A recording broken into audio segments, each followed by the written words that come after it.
As we continue to dive deeper into what makes a great brand foundation, I want to expound upon the idea of language and the stories you tell.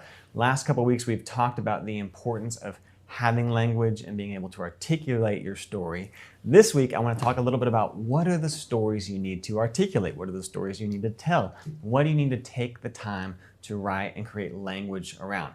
I believe that there are two stories when we talk about storytelling, when we talk about sharing stories. I think there are two main stories that you need to define and you need to share again and again and again and again and again. What are those two stories? The first story you need to be able to define and articulate and have written down and make sure your team knows and share and share and share is your story. Think of it as your biography.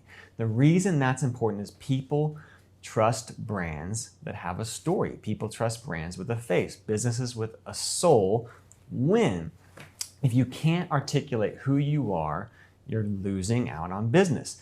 People want to trust you. They want to know who you are, where you came from. That's important because the more someone knows that, the more likely they are to trust you and become connected to you and feel emotionally engaged with what you're offering. That's important. I would also say that's secondary. While it's important, it's secondary to the most important story, which is your customer's story.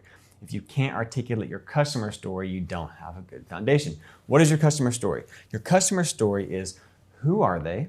What do they want? What do they want in life? What is the thing they're trying to accomplish? Are they hungry and want to be full? Are they poor and want to be rich? Are they unhealthy and want to get healthy? What is the big thing they want? Are they messy and want to feel organized? You need to articulate what your customer wants and how your product solves their problems and makes their life better.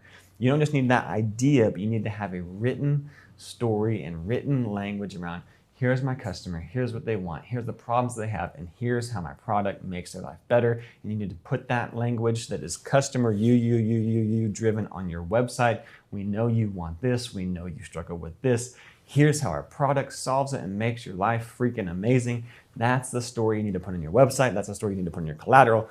And that's a story you need to share and tell again and again in your social media and your email. You need a customer story, but you also need your story, and you should share both of them.